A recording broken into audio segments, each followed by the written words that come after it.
ध्यान अश्वमेध यज्ञ में क्या अपने गुण स्वरूप वही अपनी शक्तियाँ होती, तभी तो कृष्ण के में कला थी, इस कारण उनकी अनेक शक्तियाँ थी।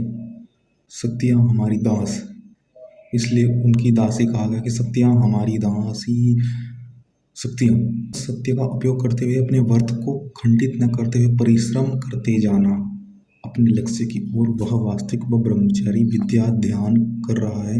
व्रत और जो इस व्रत को खंडित कर देते हैं अत्यंत परिश्रम करते हैं और उनको कुछ प्राप्त भी होता, अधिक प्राप्त नहीं होता, इसलिए सब उनको गधा कहते हैं। फिर बाद में पश्चाताप करते हैं, जो वीर्य को अपने गुणों को छोड़ते हैं, फिर बाद में पश्चाताप पूर्ण करके वापस ब्रह्मचर्य में पशु हत्या है नहीं, क्योंकि यज्ञ एक शेष है हमारा बचा हुआ। अगर हम जिंदे रहे तो हम वह अपना दे पाएंगे, वन्यता नहीं दे पाएंगे करके उसी को प्राप्त होता है। जीवंत प्राण को अर्पण करते हैं, प्राण द्वारा कुछ त्यागते हैं, अन्यथा त्याग ना पाए, प्राण द्वारा त्यागते हैं और वो प्राण को ही जाता है, लगता है देवता द्वारा रखा है।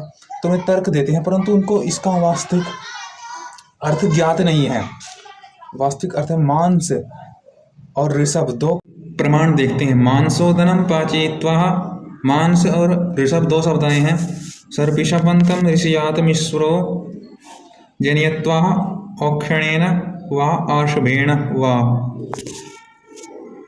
औक्षेण महान अन्न। तो देखते हैं, वेदों का पंडित पुत्र उत्पन्न करना चाहे, वे दंपति सतपथ में खूब घी डाला हुआ मांसोदन खावे, सो वैसा उत्पन्न करने में समर्थ होंगे।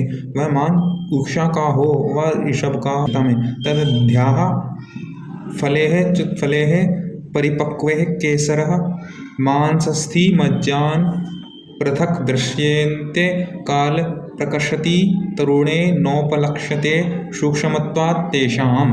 आम का फल पक जाता है तो उसमें केसर, मांस, अस्थि और मज्जा स्पष्ट अलग अलग मिल जाते हैं, परंतु कच्चे में नहीं।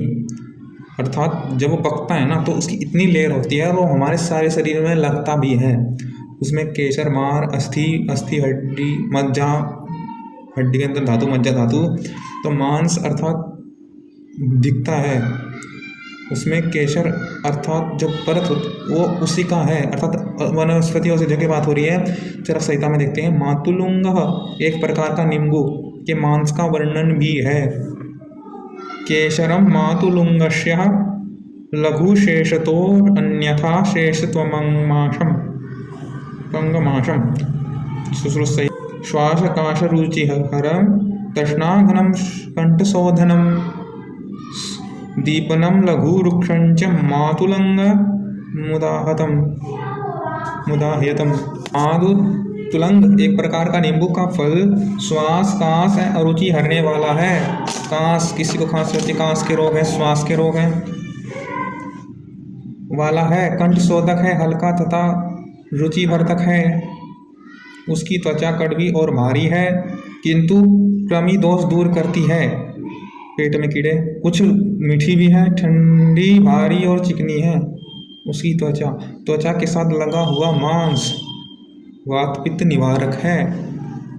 जैसे कि केले में उसके, जब हम केलों के छिलकों के से फाइबर निकालते हैं, अर्थात कुछ इस प्रकार का ही कहा गया होगा। उसकी त्वचा कड़वी भारी होती है, परंतु कृमि दोष दूर करती है, कंठ शोधक होती है। का फल अर्थात देखो इतने फायदे बताती है, तो उसका बताया गया है कि उसकी लगी हुई त्वचा का मांस, उस त्वचा के मांस लगा हुआ, अर्थात औषधि की बात हो रही है, त्वचा मांस अर्थात फल की बात हो रही है, वात पित्त निवारक है। अर्थात कुछ भी फल होगा नींबू का, उसकी ऊपर की परत से मांस बहुत सारा है, पूरा फल मांस भर से भरा हुआ है, तो त्वचा से जो ऊपर का होता है वह उसके अलग फायदे हैं। यह तो आप आयुर्वेदिक डॉक्टर सलाहकार चतुर्थ संहिता इत्यादि पढ़ने वाले से पुस्तक अर्थात भिलावे के संबंध में सुनिए। अब भल्लात काश्या स्थग्निशमम त्वमंगामाशः स्वादु शीतलम।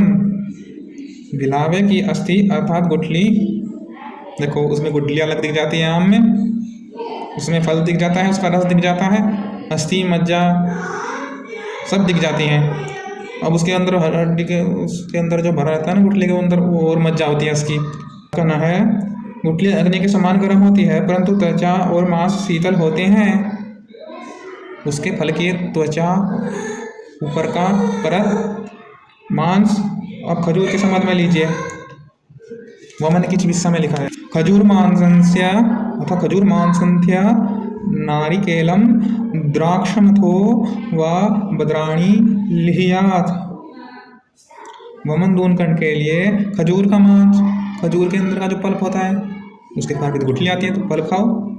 वमन दूर करने के लिए नारियल, किशमिश और बेर की चटनी चाटे, उन सबका चटनी बनाते हैं, खाते हैं, सबका मांस खाएं। अर्थात फलों की बात हो रही, पशु पक्षियों के भी नाम इसी समान है।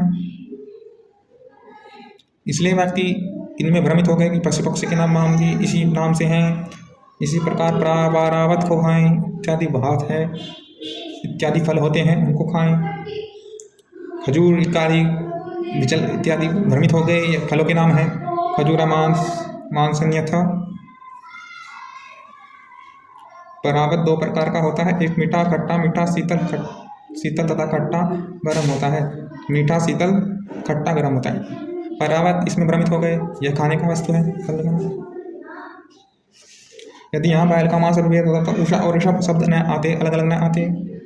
तो कोई ऋषभ है उसमें अलग अलग दिए जाते हैं।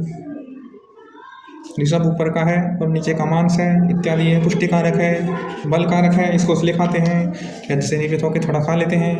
किसी आज में कुछ पुष्टिकारक के लिए खाते हैं, किसी में सब गाय का दूध पे निवारण करते हैं। बीच में जो बड़ा यज होता है उपशा अलग चीज़ है और ऋषभ अलग चीज़ है।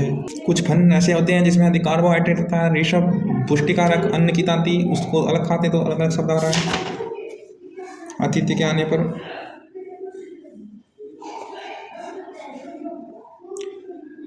इसलिए वे महाज कहलाए।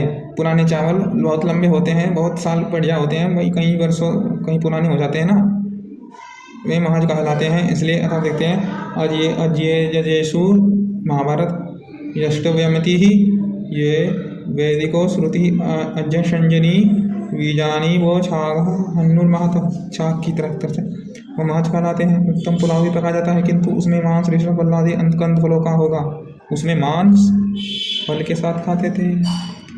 अर्थात उड़द का भी है, समझो हर चीज़ में होता है। उड़द के साथ चावल खाते थे उत्तम पुत्र उत्पन्न करने के लिए। पुत्रेष्टि की आज की पुस्तक है हमारे पास, ठीक है, इसको पढ़ना। तो मांस, दालें हैं, फल हैं जिनका ऊपर का है, जो बात की निवारक होती है, उनके साथ ही होगा, ना कि पशुओं का मांस। फलों का होगा, दालों का होगा। ऊपर का जो छिलकों से लगा हुआ होता है ना दाल, उसको अच्छी तरह खाए ना, मतलब मांस पूरी दाल खा जाए ना उसकी, उसको अच्छी तरह होता है। उसका अंदर का मांस फूला हुआ वो खाए ना, उससे पुष्टिकारक होगा, बलकारक होगा।